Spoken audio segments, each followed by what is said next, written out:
I actually went back to college and got my degree. Yeah. Only 46 years later. So if you got a kid on the 5-6 year plan, relax.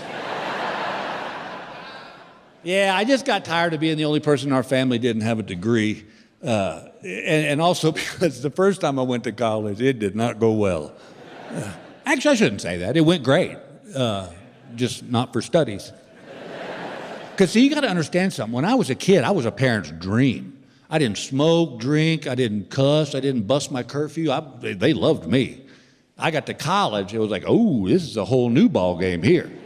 And I'll never forget this as long as I live. First semester, when I was in 75, me and my dorm mate were sitting in our beanbag chairs, and he looked at me and he said, you know, in college, they don't take roll. I said, do what? He goes, yeah, they don't even care if you go to class. I go, well, me and college are going to get along just fine. Not realizing you don't go to class, you don't learn nothing. Y'all, my first semester grade point average was .76. That's lower than dumb.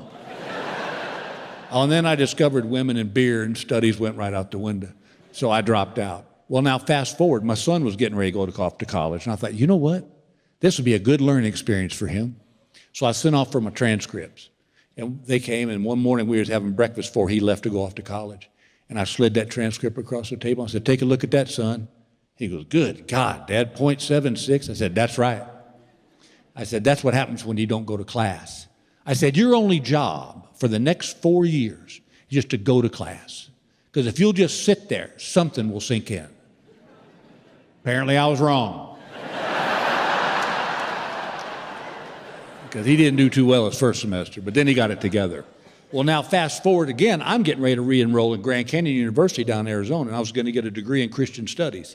And I had to retake a lot of classes because I'd done so poorly in them the first time. And one of them was a college math class. Now, I'm going to tell you a story. You may not believe this, but I graduated high school with no math at all. Yeah, I think it's illegal now. But here's what happened. In junior high, we had algebra. I loved algebra. I don't know why it sat with me so well, but I just really enjoyed it. Well, then we got to high school, and we had geometry. And I hated geometry because of one thing. Remember proofs? Yeah, where you had to get the answer, but then you had to show how you got the answer. And my thought was, no. I got the answer, give me the damn credit. What do you care how I got it? What am I going to write down? Looked over my buddy's shoulder? I look at it this way. If you're a plumber and I hire you to fix my broken toilet, I don't care what steps you take to fix it, just get it flushing again. That's the way I looked at geometry. And if someone had just asked me, what's the problem? I'd have said, look, I don't understand it. I don't like it. Instead, the great state of Texas Board of Education decided that I had a learning disability. My senior year, they put me in a remedial math class. Well, that was me and 6 other idiots sitting in a room with these gigantic headphones on, and this pre-recorded voice would go, 2 + 2 is...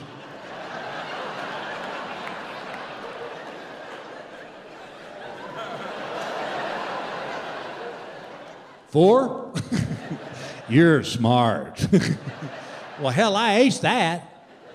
Well, now I re-enroll in college, and I got to retake, they assume that you've had algebra 1, 2, and 3, and 4, geometry 1, 2, and 3, trigonometry, physics. I'd had none of that. So now I'm in a class that they're wanting me to do logarithms and Excel, and I thought, I'm not going to get my damn degree because I can't pass a math class. I thought, oh, I know what I'll do. I'll get Gail to help me. She got straight A's in college. My friends,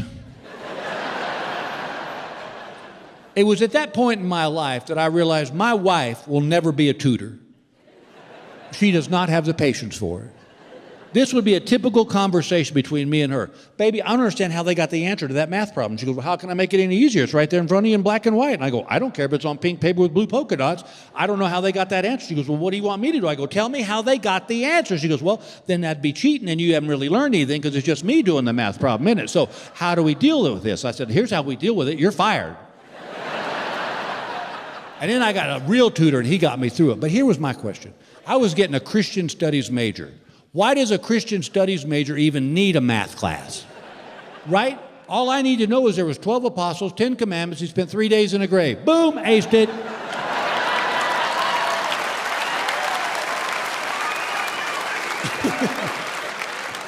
And I did the whole thing online for 2 reasons. 1, because I was still touring.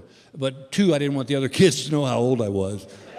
But I think I might have blown that when I would ask questions like, what's TikTok? To me, it's the sound a clock makes. That's all I know. Well, so what would happen is the professor would email us a problem, we'd do the problem, and then email it back to him. One night I got this problem. It said, can you solve for X? And I wrote back, maybe. If you can solve for Y. As in, why the hell do I need to know this mess? When I finally knew I was going to pass the class, I called the professor in his office. I said, I've been wanting to ask you something since I started this class. He said, what's that? And I said, well, my time on this planet's up, and I go to meet St. Peter. I said, is he going to give me a math problem to do? He said, probably not. And I said, so you're telling me then that this university has a stricter admissions policy than heaven does? He didn't find that too funny. But to show you what an idiot I am, while I was still enrolled in college, the college classes, one night Gail and I were lying in bed, and I rolled over to her and I said, well, I guess you can tell your friends that you're sleeping with a college boy now. She goes, you know what, that's gross. And that right there, my friends, is the difference between men and women. Because there's a lot of reasons why at my age I would not sleep with a college girl. But I can tell you for a fact that gross ain't one of them.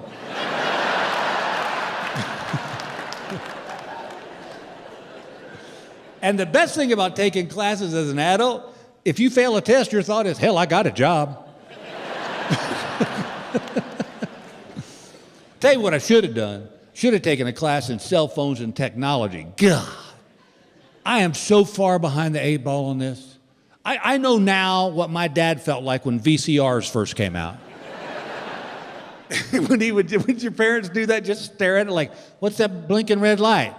That's the time. You have to set the time. I don't get it. That's me now. I'm telling you all the time. Like a buddy of mine called me. I was in this football pool, and he was the head of it, and he said, I'm going to Venmo you your money. I said, what? What the hell's Venmo? He goes, that's how I'm going to send you your money. I go, you might as well burn it, because I have no idea how to get it. So I don't understand this stuff. The only technology that I really like, and it's amazing to me, is Uber. It's insane. It's magical. I could be anywhere in the world. I can call my wife. 10 minutes later, her car picks me up and takes me to where I want to go, and the guy doesn't ask me for money. My lovely bride and I have been married for 40 years. Thank you. But let me tell you something. The reason we've been married for 40 years is because I go away. I often tell her I'm the perfect husband. I go on the road, pick up a check, come home, drop it off, leave again. But COVID hit, and now we're together 24/7, and we had a little adjusting to do. I learned a lot about Gail that I didn't know. You would think after 40 years of marriage, I'd know everything there is to know about that woman. But I learned a lot. I learned that she's addicted to Bed Bath & Beyond. And I think they ought to call it Bed Bath & Beyond Your Budget. She just buys crap. One day she came in and she goes, we need to go to Bed Bath & Beyond. I said, for what? And she goes, I need to get clothes hangers. I said, don't we get them free from the cleaners? She goes, no, I need these special kind, and you ladies will know what I'm talking about. She said, I need the kind with the velvet on them. I said, for what? She goes, so it keeps my dress from falling off. I go, that's been our problem for 40 years.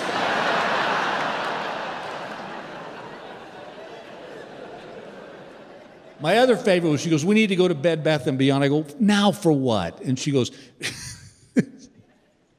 she said, I need to get guest towels. I go, for what? She goes, so when people stay with us, Bill, they have towels they can use. I said, well, here's a thought. We have a washer and dryer. And those folks don't live with us, so they don't know that our regular towels ain't our guest towels. And if they bitch about it, screw them, they can go stay at the Hilton.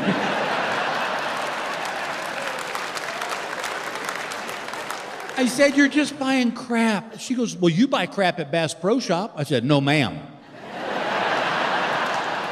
I buy essential items at Bass Pro Shop.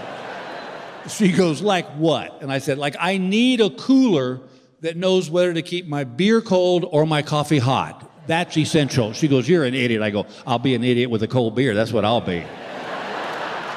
But it's just weird to see how she was acting during COVID. And I swear, if I didn't know better, I think she was pregnant. Because she was nesting, I swear. I would get a cup of coffee, take 2 sips of it, set it down on the stool, and walk 3 steps away, and she goes, are you done with that? Well, there's 3/4 of it left. There's still steam coming off it, so I'm going to go, no, Alex? She goes, well, you know where to put it when it's done. I go, right, we throw it out in the street. She goes, no, you put it in the dishwasher, and put it in the dishwasher right. I go, what do you mean right? She goes, I didn't know this, fellas. Did you know this? That there is a wrong way and a right way to load a dishwasher. See? I didn't know that.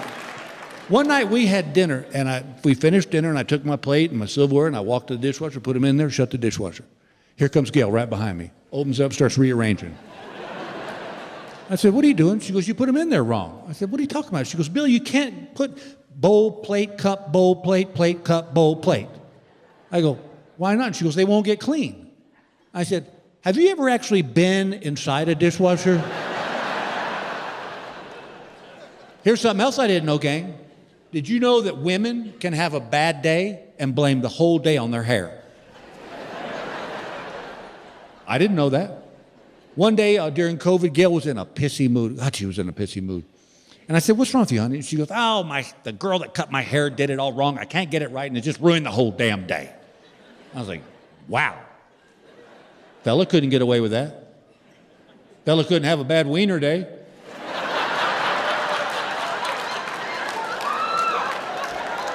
What? We do. Some days it looks good, doesn't it, boys?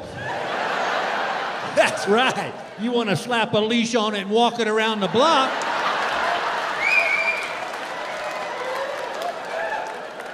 Then other days, maybe it was cold. You slept on it wrong. Man, couldn't blame a whole damn day on it, though. It's like, Jimmy, what's wrong with you? I'm having a bad wiener day. What happened? I took a shower, fell asleep on the couch. It was still wet. I can't do nothing with it.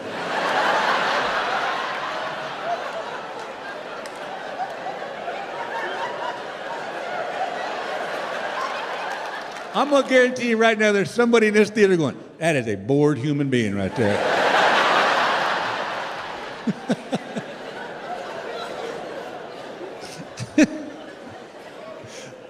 This is another thing I learned. My lovely wife, she has to say things out loud. That's how she gets them straight in her head. Perfectly fine if you know that's going down. But we'll be in the car, and I'm driving, and this is what I'll hear. Okay, I need to go to the cleaners. I need to make a hair appointment. I need to make sure to get my nails done. I'm like, what? And she goes, I'm not talking to you. Fine, I keep driving. Then I hear, okay, do we have dog food? Oh, wait, do we need to pick up those tickets? And do we need to make reservations for dinner tomorrow? And I just keep driving. And she goes, are you going to answer me? Yeah, if I knew who you were talking to. Me or your little imaginary friend down there. Well, This was my other favorite one. The other day she came and she goes, I think you need to get your hearing tested. And I said, what? She goes, see? And I was joking. She goes, no, Bill, I really think you need to get your hearing tested because you don't hear half the stuff I say. And I remember when the day I got married, my granddaddy pulled me aside and he said, son, you want the secret to a long and happy marriage? Pick your battles. He said, if you go to war every time, you're going to lose. And I remember thinking, this is a battle. So I said, all right, I'll go get my hearing tested. So I went to the hearing doctor, gave me the test. He goes, your hearing's fine. I said, thank you very much. Went home. Gail said, how'd it go? I said, he said, my hearing's just fine. She said, well, is it you don't hear half the stuff I say? I said, it's funny you bring that up. Because he said that maybe you shouldn't wait till you're at the other end of the house before you start talking to me. Look at the women, fellas. Look at them. Look at them. They know it's in their little bullet in their arsenal right there. I swear to God, Gail and I could be sitting in the same room for 3 hours. Not a word is said. I get up and walk to the other end of the house and I hear this. Just come on. Now I got to come back in and go, what? See, you're hard of hearing. I go, no, dogs couldn't hear what you were saying. And then she pulled this one on me, this. So when I do shows, part of my responsibility is I do radio interviews. So I'll wait for the radio station will call me, we'll do an interview, we'll pump up the show. And invariably, it was what happened. So I was waiting one morning for the radio station to call, and I'd had like 3 cups of coffee, and I had to pee. And I've gotten to that age, and some of you guys my age and older know this, that we're at that age that when your body says, I gotta pee, it's not like I gotta pee in a couple hours. It's like, find a bathroom now. True story, y'all, true story. We were driving from Denver. You know where Little America is? Okay, we were one exit away. Again, Gail had said, I need to stop at Little America because I got to pee. I said, all right, fine. We got one exit away, and I whipped off the side of the road and had to pee on the side of the road because I couldn't make it another exit.